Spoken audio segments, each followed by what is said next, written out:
it was something that was so incomprehensible. You know, it was just so, it's hard to understand the level of human cruelty. That was a horrific night, as you can imagine. You know, there's many nuances and complexities to it, you know. But at the end of the day, I lost it, you know. And I guess what I would say, you just never know what somebody's going. For all the talk linking Diddy to Will Smith, it seems like Will is finally breaking his silence and revealing what really happened. He'll be one of the first dudes that they'll probably pull to the side and say, yo, well, you say that your man, I heard you on TMZ say that he never did this and he never did that, but ain't this you? If those pictures or those films or anything like that exists, you know what I'm saying? That's what they pay those agents to do. So, of course, I don't believe that none of the people who are his celebrity friends is going to speak or say nothing until they're either contacted or they know what they really got. So you feel like they might be worried that they might be on tape at one of Diddy parties doing something they wasn't supposed to be doing? Diddy had, yo, bro, can you imagine? He had every room taped and bugged, and they found little bugs or little tape recorders. I mean, little those micro projectors or whatever like that, or video cameras. They found them in the house, bro.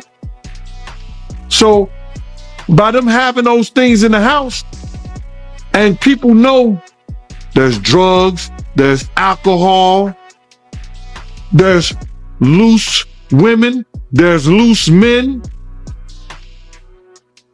woman on woman, man on man, all kind of crazy shit. Bruh,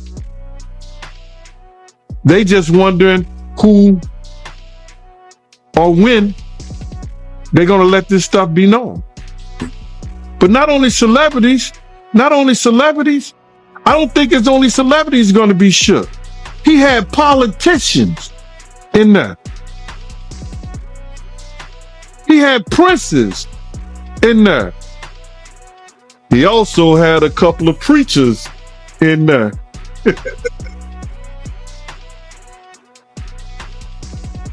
Hallelujah. That's crazy. You personally, you think they got tapes?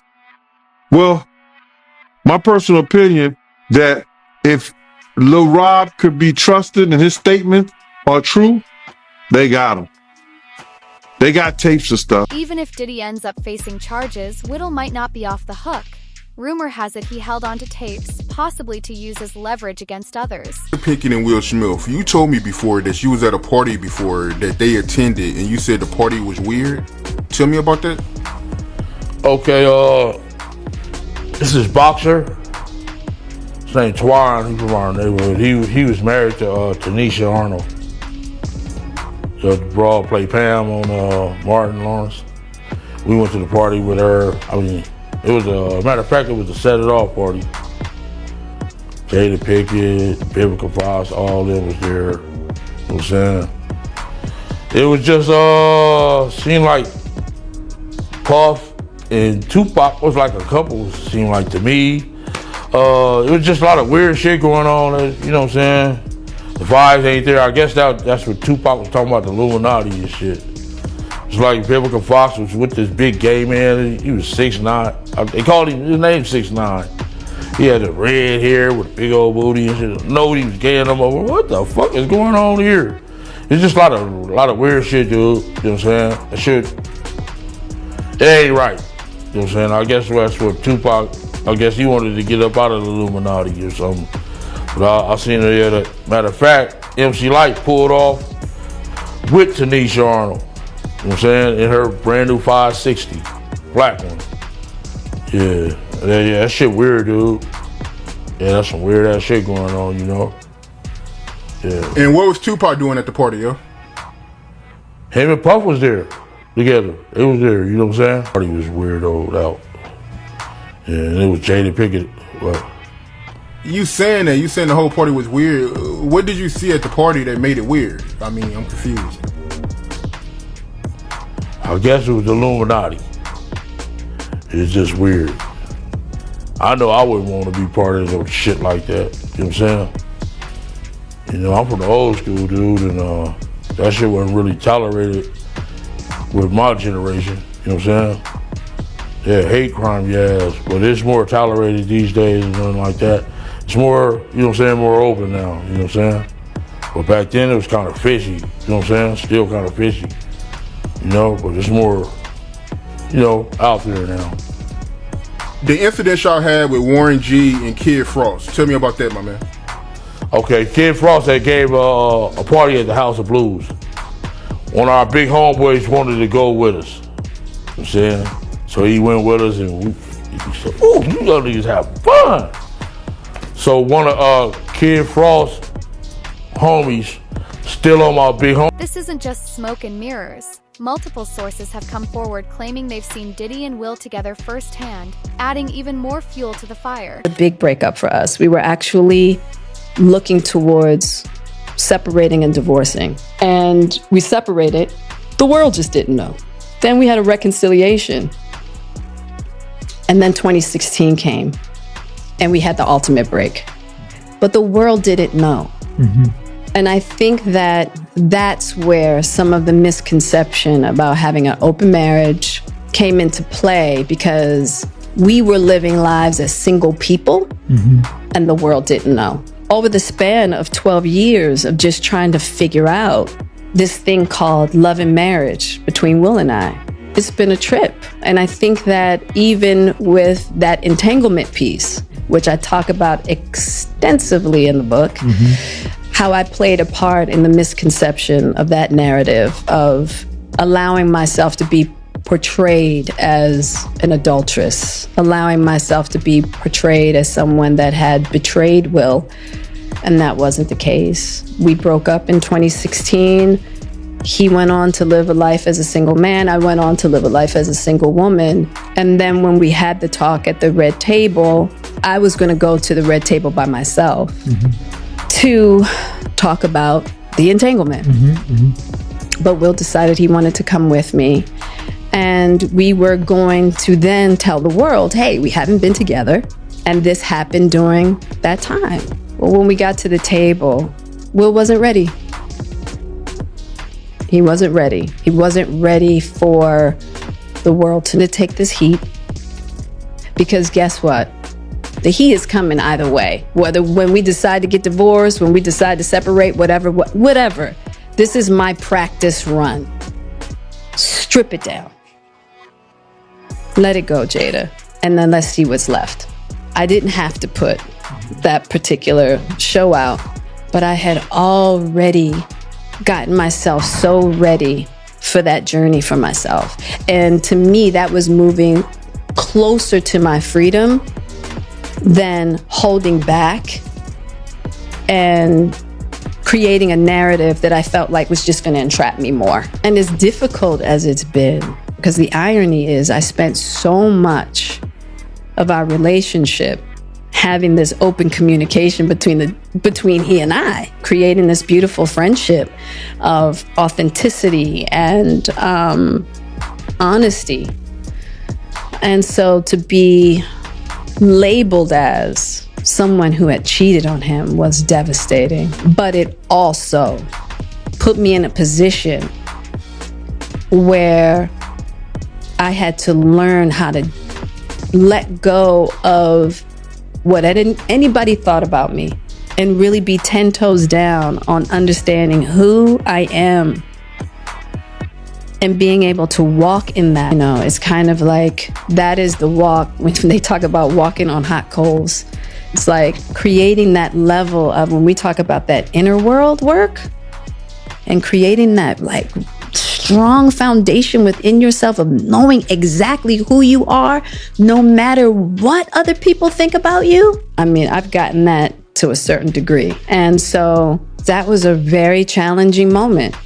And I talk about it in the book because I feel like so many people are challenged in that way of like, how can I just walk in this world and be okay with myself no matter what? And I talk about the journey, you know, really extensively in the book.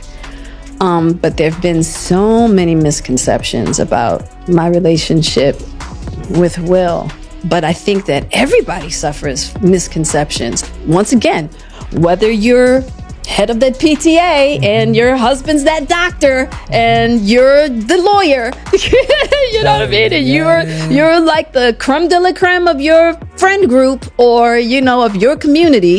And so everybody's expecting you to have a certain kind of marriage. And marriage is a journey, you know, and it's a journey towards learning how to love yourself and learning how to love your partner. And there's not one way to do it. And everybody, I think we do that journey a real disservice of trying to make it this cookie cut thing. Like, no, you can only do it this way. It's no surprise this has taken a toll on Jada. She's been dealing with it for years. Just look back at her in 2016. The signs were already there. Story about how Puffy wanted to fight Will Smith over Jennifer Lopez. Oh, man.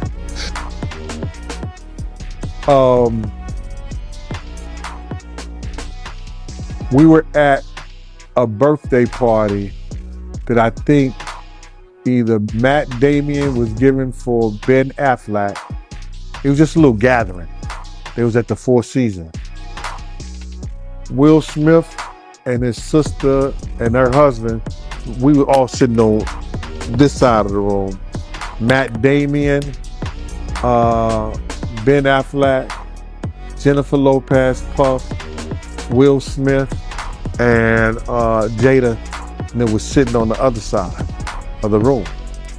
So I know Puff so well that he stood up. When he stood up, he walked and did his arm some kind of way, like, and then he went like this, you know, like that. I went over towards him. I know to go over there towards him. So I go over towards him, and he said to me, he said, "Yo, I think Will and Jada is trying to scoop up Jennifer. I want you to stay close, because I'm going to snuff him."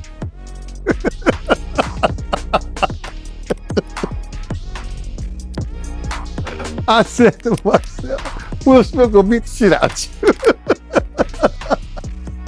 Now, Puff could scrap now, but I don't think he could beat Will Smith. He said that shit. So I didn't go back over there where Will Smith's sister and her husband was. I stayed about, if he snuffed Will, I could move slow enough that Will could probably get 2 or 3 punches back in. Yeah, but that shit was funny. He thought that Jada and Will was coming on too strong to Jennifer, making advances. Some speculate that the tension between Diddy and Will stems from long-standing rumors that both Smiths were interested in Jennifer Lopez, who happened to be Diddy's girlfriend at the time. To understand the weight of what Will may have experienced, we only need to look at what happened to Lil Rod earlier this year. In February, Rodney Lil Rod Jones, a producer and videographer who worked closely with Diddy, filed a federal lawsuit accusing the music mogul of harassment, intimidation, and drugging during the production of Diddy's most recent album. Jones claimed he stayed with Diddy from late 2022 through late 2023, during which he allegedly recorded hundreds of hours of footage, capturing potentially criminal behavior. The lawsuit references illegal activities ranging from drug use to misconduct involving minors. In a revised complaint, Jones also said he was manipulated and targeted, and even named actor Cuba Gooding Jr., accusing him of inappropriate behavior during an incident on Diddy's yacht. If you read the documents, in his mind, he was so scared that When he went to other people in the camp and said, why did he treat me? Why did he doing this and doing that? They said, oh, he just playing with you because he love you. He like you. He was, no, he was trying to instill that fear in you that he had in you. And he won. Yeah, that does make sense, man. And me looking at this lawsuit, he's also, you know, alleging that he met Cuban Gooding Jr. through Diddy on Diddy Yacht. And it even got to a point where he started touching him on his, you know, upper inner thigh near his groin, according to him. Did you see the picture? Nah, I didn't get to see it, but oh my God. Yo, listen to me, man. I don't know if it was what they call it when you take two pictures and they put it together, you stuff like that. What they call it when they put the pictures together and it don't belong together, but they put it together. Whatever. Side by side. Yeah, whatever they call that. Cuban Gooding Jr. was so close to that. That was his lady. That's how close he was to him. And then his hands all on his leg and everything. It was crazy, bro. I don't even believe that. So when you see Cuban Gooding fighting a case here in New York, when he said the girl was saying that he was groping her and everything like that, I'm glad they didn't show that picture at his trial. Because he would have been guilty. That's how close he was to that kid, man. So you seeing on pictures, do you believe his claims? Yeah, I believe his claims. If somebody put something in Cuban Gooding Jr. ear that this was fresh meat, or see can you break him, or see can you do something? Because don't no other man be that close to no other man, for that reason. Come on, bro. That's crazy. Hey, do you know him? Have you ever met him before? No, I don't think I met him before. I can't recall me, no. According to the lawsuit, Diddy's network allegedly enabled his behavior, granting him access to celebrities through exclusive, high-profile parties that attracted athletes, musicians, political figures, and even royalty, including Prince Harry. Meanwhile, Shine, real name Moses Barrow, is breaking his silence about the 1999 nightclub shooting involving Diddy. In a recent interview, Barrow reflected on the incident, which has resurfaced amid new allegations. He referenced claims by producer Lil Rod, who alleges that Diddy confessed to the shooting. Lil Rod has also filed a lawsuit accusing Diddy of misconduct and abuse, which led to recent federal raids on Diddy's properties. Now a political leader in Belize, Shine insists he was made a scapegoat, maintaining his innocence and pointing out that victims and witnesses are finally confirming things he couldn't say at the time. The original incident took place in December 1999, when a nightclub altercation escalated, leaving 3 people injured. Diddy and Jennifer Lopez, who were at the scene, fled and were later stopped by police, who discovered a weapon in their vehicle. Diddy was acquitted in 2001, while Shine served a prison sentence. One of the victims, Natana Rubin, still claims Diddy was responsible and is now pushing for the case to be reopened. That has come out involving the producer Lil Rod. So basically his last 2 lawsuits, or last 2 major lawsuits, the one with Cassie, she made mention that Puffy made her carry his guns into nightclubs and wherever they went. And he threatened her to make her feel like she had to do so. And while there were lots of things of importance, that stood out to me. And I'm going to tell you why. In this lawsuit with the producer Lil Rod, they were both SA'd by him and threatened and physically harmed. But in this lawsuit, he appears to be a very young producer to me. But he said something very specific. As a means of threatening him, Puffy said, that's why I shot up the club in New York back in 1999 and let Shine take the fall for it. Let me tell you why that's of utmost importance to me. Because I am the woman who he shot in the face in that 1999, December 27th, 1999, Club New York shooting. I have told everyone ad nauseum since then, even the surgeon who did the surgery to take the bullet, I literally have told everyone and never changed what I said. I watched him. I got pow-powed in the face. I watched him fire the gun. I've said it all this time. Even the surgeon who did my surgery to take out part of the bullet fragments that was aspirating into my lungs and try to remove as many bullet fragments as possible, testified in the criminal trial that while they were putting me under, I was screaming, Puffy, pew pew me in the face.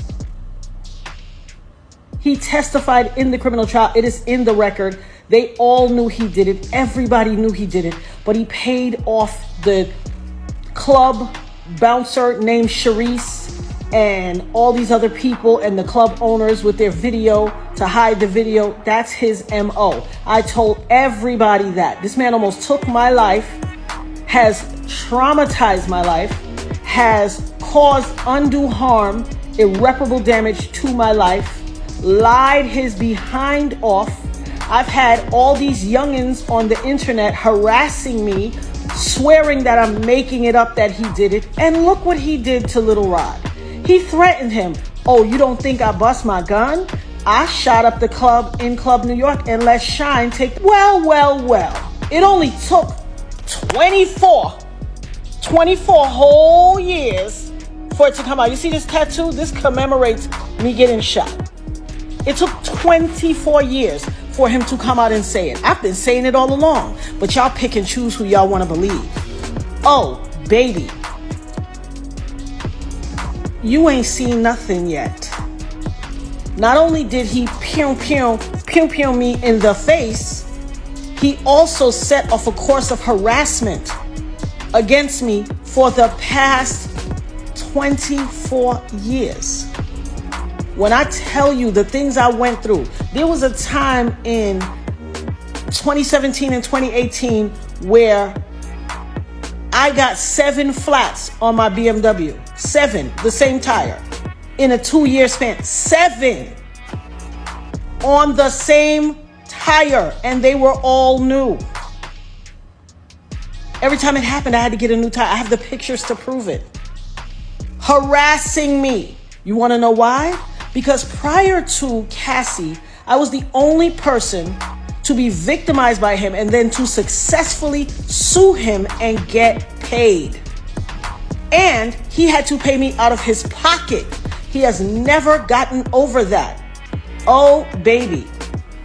You see this RICO charge that's about to come? This conspiring and pew-pewing up the club and ruining or attempting to ruin my life? As God as my witness, I will not stop until you suffer every single iota of... I had some youngins on the internet that ain't even old enough, that weren't even alive when it happened, arguing me down, cussing me out, calling me everything but a child of God. Go check Instagram, it's there. Harassing my life. Harassing me. Oh, you lying, he ain't do that to you. You just want clout. You just chasing clout. What is that to chase clout about? How is that clout chase worthy? It doesn't even make sense. Well, I guess it will make sense in this new generation. But you better believe I will have my say. I will have my say. Hashtag having my say. Hashtag the dopest nerd ever. Hashtag Eb Talks. Y'all ain't seen or heard nothing yet.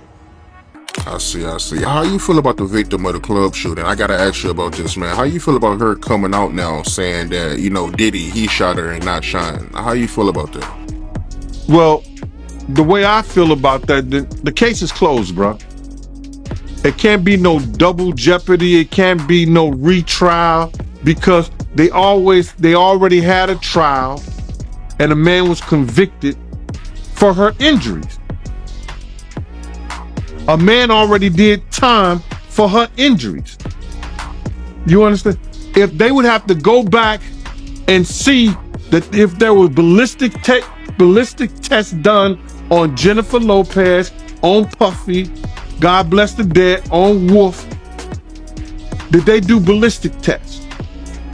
And then see if they did ballistic tests and Puff had gunpowder on him, you understand? Why didn't the police go through with charging him? Why didn't the police charge him? She can say that now, and she said that I don't take nothing from the victim. I don't take nothing from the victim. But her lawyer should have advocated. I know Puff and Shynem, they had the same charges.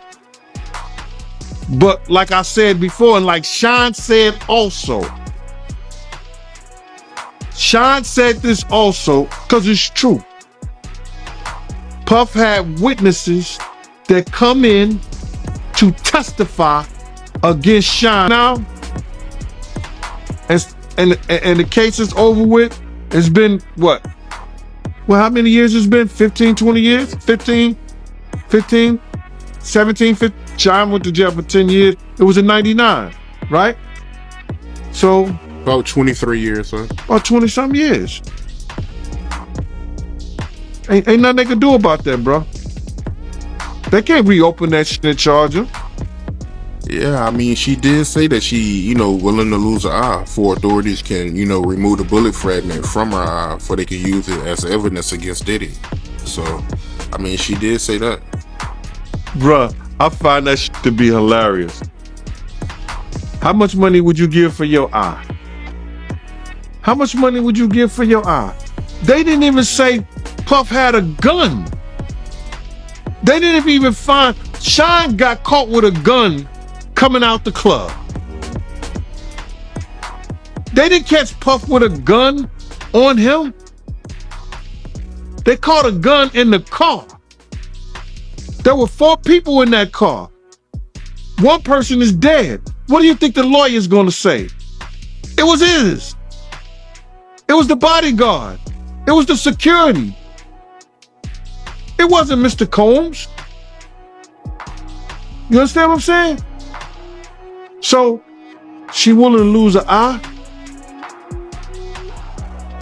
And what is the fragment is come from Sean's bullet.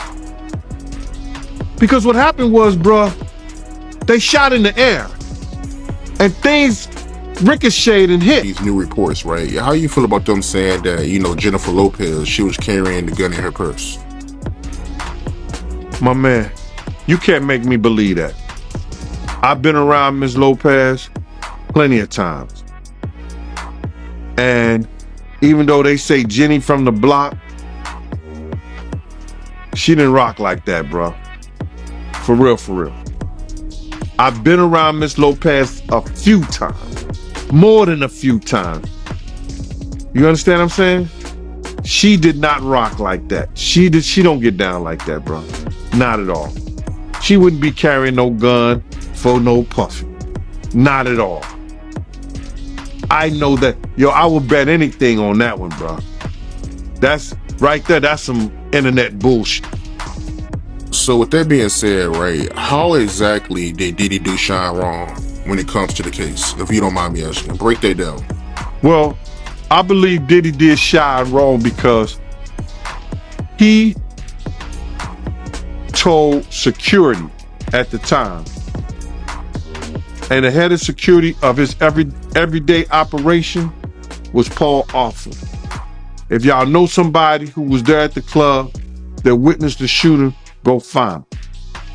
People was found by security